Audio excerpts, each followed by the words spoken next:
కావాలనే మీ కలను నెరవేర్చుకోండి. సంప్రదించండి హెగ్డే ఫెర్టిలిటీ, హైదరాబాద్, తెలంగాణ. నాకు ఒకటి తెలుసుకోవాలని ఉందండి. మీకు మన దేశానికి స్వాతంత్రం వచ్చిన టైంకి మీకు 8 ఏళ్ళు నేను అనుకుంటున్నా, 8, 9 ఉంటాయి వయసు. మీకు గుర్తుందా అండి అసలు స్వాతంత్రం ఆ టైం అసలు ఏం జరిగింది? ఏమన్నా లీలగా ఏమన్నా గుర్తున్నాయా? పెద్దగా గుర్తులేదు. I think it was a glory, పెద్ద సెలబ్రేషన్. అట్లీస్ట్ అది నెక్స్ట్ 5-6 ఇయర్స్ ఆఫ్ ఇండియా అంటే స్వాతంత్రం వచ్చిన దేశం మొదట 5-6 ఏళ్ళు అప్పుడన్నా గుర్తున్న 14-15 ఎట్లా ఉండేది అప్పట్లో అసలు మన దేశం, మన గవర్నెన్స్, పరిపాలన? ఇవాళ తలుచుకుంటే ఎంత మహానుభావులు ఆ రోజుల్లో, ఎంత గొప్పవాళ్ళు, ఎన్నెన్ని త్యాగాలు చేసిన వాళ్ళు.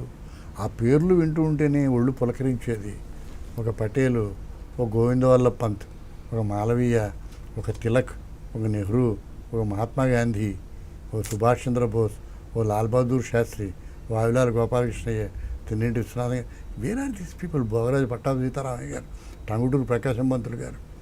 So we have a generation దాటి వచ్చేసి డెమోక్రసీని రకరకాలుగా మిస్యూజ్ చేసుకుని, డెమోక్రసీని ఏ విధంగా ఎక్స్ప్లాయిట్ చేయాలనే ఆలోచన చేసి, దాన్ని అవినీతి పాలు చేసి, ఎక్సెప్షన్ టు ది రూల్ ఏదైనా ఉంటే ఎక్సెప్షన్స్నే పట్టుకొని, ఇవాళ you have so many things. You have a goonda in the parliament, a murderer in the parliament, a womaniser in the parliament. Gayatri Prajapati కోసం మొన్నటిదాకా వెతికారు రేప్ చేసిన కేసులో దొరకడానికి. It's a pity. Tanguturi Prakasam Pantulu గారు ఒక అమ్మాయిని రేప్ చేయడం గురించి ఆయన వెతకడం అన్నది ఇట్ వాజ్ స్కాండల్. అసలు మేము ఊహించలేము. వావిలాల్ గోపాలకృష్ణయ్య గారు నేను కలిసి ఆంధ్ర యూనివర్సిటీలో ఉపన్యాసం ఇచ్చాము. గోపాలకృష్ణయ్య గారు 8 అడుగుల మనిషి, అంత ఉన్నతుడు ఆయన. నీ కథ ఏదో చదివానయ్యా నేను, నువ్వు బాగా రాస్తావు అన్నాడు. నేను ఇలా తల ఉంచి నమస్కారం పెట్టాను ఆయనకి. ఒక ఖద్దరు సంచి, ఆ ఖద్దరు సంచిలో ఒక ఖద్దరు పంచ, ఒక ఖద్దరు లాల్చి, ఏది ఇస్త్రీ చేసింది కదా, ఇలా లేదు, మడత పెట్టిన ఖద్దరు సంచి పంచ. ఎక్కడికి వెళ్తారు సార్ మాస్టర్ గారు అని అడిగాము మేము. తర్వాత సభ అయిపోయిన తర్వాత, మీరు పని చేయండి అయ్యా, నన్ను బస్సు స్టాండ్లో దింపేయండి, బస్సు ఎక్కి సత్తెనపల్లి వెళ్ళిపోతా అన్నాడు.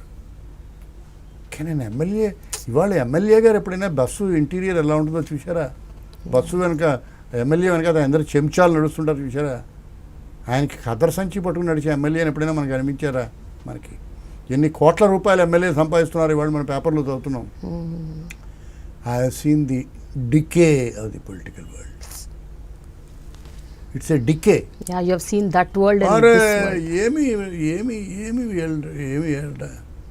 లాల్ బహదూర్ శాస్త్రి ఇంటికి వచ్చిన తర్వాత, ప్రైమ్ మినిస్టర్ అయిన తర్వాత, సీనియర్ జనరల్ మేనేజర్గా ఆయన ప్రమోషన్ ఇచ్చారు వీళ్ళ అబ్బాయికి. పెళ్ళాన్ని పిలిచాట. ప్రైమ్ మినిస్టర్ కొడుకని తెలిసి అతనికి సీనియర్ ప్రమోషన్ ఇచ్చారు. ఆయనకి ప్రమోషన్ ఇచ్చిన కంపెనీ ఏదో ఒకరోజు ప్రైమ్ మినిస్టర్ని ఉపయోగించుకోవడానికి ప్రయత్నం చేస్తారు. దీనికి ఒకటే మార్గాంతరం, అబ్బాయి నా ఉద్యోగాన్ని రిజైన్ చేయమని, లేకపోతే నేను ప్రైమ్ మినిస్టర్గా రిజైన్ చేస్తాను అన్నాడు. ఎక్కడున్నారు వీళ్ళు? Where are these leaders today? Sir, మీరు ఏ వయసులో ఉన్నప్పుడు మొట్టమొదటిసారి కరప్షన్ గురించి విన్నారు? అరే, అన్ని వయసులోనే వింటున్నాం. అంటే బాగా అనేది ఇంకో చిన్న కథ చెప్తాను. నాకు ఎప్పుడు ఈ కథ నాకు చాలా ఇష్టం. మా నాన్నగారు చెప్పేవారు. ఇంపీరియల్ కెమికల్ ఇండస్ట్రీస్లో పనిచేసేవాడు మా ఫాదర్. అది ఇంగ్లీష్ వాళ్ళ కంపెనీ, బ్రిటిష్ కంపెనీ. ఓ దొరగారు ఉండేవారు. నా చిన్నతనం మాట నేను చెప్తున్నా. ఆ దొరగారు చిన్న డ్రింక్ అలవాటు ఉంది.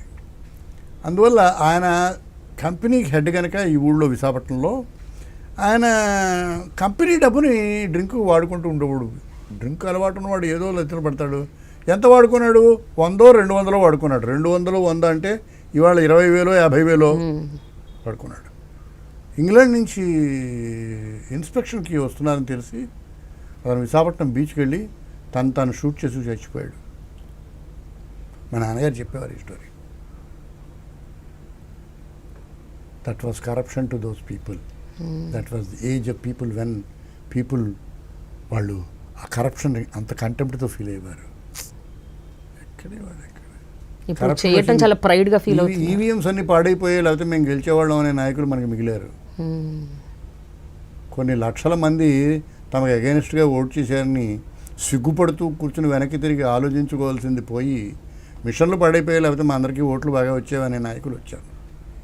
సెక్యూరిటీ మారిపోతుంది, కాలం మారిపోతుంది. కాలం మారిపోతుంది. అయితే ప్రతిదీ కొట్టిపారేయక్కర్లేదు. ఫీల్డ్లోంచి కూడా మళ్ళీ మంచి రోజులు రావాలి, వస్తాయి, ఆశిద్దాం.